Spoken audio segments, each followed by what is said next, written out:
आज बहुत ही छोटा सा और बहुत ही मोटिवेशनल स्टोरी लेके आई हूँ। पूरा सुनते जाइएगा, बहुत ही अच्छा लगेगा आप लोगों को। किसी राज्य में एक प्रसिद्ध चित्रकार रहता था। उसके चित्रकारी की चर्चा दूर दूर तक थी। उसकी बनाई चित्रकारी महंगे दामों पर बिका करती थी। राजा ने उसे अपने दरबार में शाही चित्रकार का दर्जा दिया हुआ था। एक बार की बात है, राजा का दरबार लगा था। फरियादी अपनी अपनी फरियाद राजा से कर रहे थे। दरबार मंत्रियों और विशिष्ट जनों से सुशोभित था। एक फरियादी ने राजा के सामने एक बड़ी विचित्र फरियाद रखी। उसने राजा से कहा कि मैं एक मनोवैज्ञानिक चिंता में हूँ और वह चिंता उसे हर पल परेशान कर रही है। ना सोने देती है और ना चैन से खाने देती है।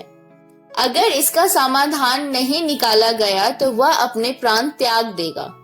फरियादी की ऐसी बात सुनकर राजा को बड़ी हैरानी हुई कि आखिर ऐसी कौन सी समस्या है जिसकी वजह से आदमी अपने प्राण त्यागना चाहता है। राजा ने उस आदमी से उसका कारण पूछा। फरियादी ने बताया कि वह बहुत पहले एक अच्छा मूर्तिकार हुआ करता था। बड़ी अच्छी अच्छी मूर्तियां बनाया करता था। एक दिन उसने बहुत ही सुंदर मूर्ति बनाई और उसे बेचने के लिए सड़क के किनारे खड़ा कर दिया। कुछ दिनों के पश्चात उस मूर्ति के आगे एक खत मिला। खत की बात सुनते ही दरबार में बैठे सभी दरबारियों की उत्सुकता बढ़ गई। राजा ने पूछा, क्या था खत में? मूर्तिकार ने बताया कि उसमें लिखा था, ये है दुनिया की सबसे बदसूरत मूर्ति। बस उस दिन के बाद से वह कोई भी मूर्ति अच्छे से नहीं बना पाया। उससे कोई भी मूर्ति अच्छी नहीं बन पा रही है। उसके मन में ये बात घर कर गई कि वह अच्छा मूर्तिकार नहीं है। ऐसा पहली बार हुआ था कि कोई ऐसा फरियादी राजा के दरबार में आया हो। राजा को समझ नहीं आ रहा था कि क्या किया जाए। मामला कला से जुड़ा था, इसलिए उन्होंने अपने शाही चित्रकार को कोई समाधान निकालने के लिए कहा। शाही चित्रकार ने राजा से 2 दिन का वक्त मांगा और चला गया। चित्रकार ने एक बहुत सुंदर चित्रकारी बनाई और शहर के चौराहे पर टंगवा दिया। उस पर उसने लिखा कि जिस किसी को भी इस चित्रकारी में कमी नजर आए वो काले कलम से एक निशान लगा दे। शाम ढलने पर जब शाही चित्रकार उस मूर्तिकार को लेकर चौराहे पर पहुंचा तो देखा कि पूरी चित्रकारी काले कलम के निशान से भरी पड़ी है। उस चित्रकारी में कोई भी जगह खाली नहीं बची थी।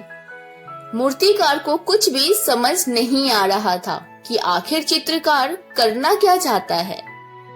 अगली सुबह चित्रकार ने दूसरी चित्रकारी बनाई जो आधी अधूरी थी और उसे उसी चौराहे पर टंगवा दिया। इस बार उस पर लिखा था कि चित्रकारी अधूरी है, इसे पूरा करें और इसे और सुंदर बनाएं।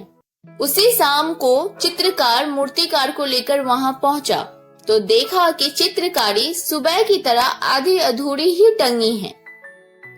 उसमें ना तो किसी कलम के निशान थे और ना किसी ने उसे पूरा करने की कोशिश की थी। मूर्तिकार को अब समझते देर न लगी। वो समझ गया कि ये दुनिया कमियां निकालने, बुराई करने और लोगों को गिराने में अपनी सारी ऊर्जा खर्च कर देती है। ये मनुष्य पर निर्भर करता है कि वह उन नेगेटिव चीजों से कैसे बचता है। हर किसी का अपना नजरिया है। किसी और के नजरिए से अपनी जिंदगी की दिशा और दशा कभी तय ना करे। पोस्ट अच्छी लगी तो वीडियो को लाइक कर दीजिए, सब्सक्राइब कर दीजिए और ज्यादा से ज्यादा लोगों में शेयर करिए। बहुत जल्दी मिलेंगे अगले वीडियो में।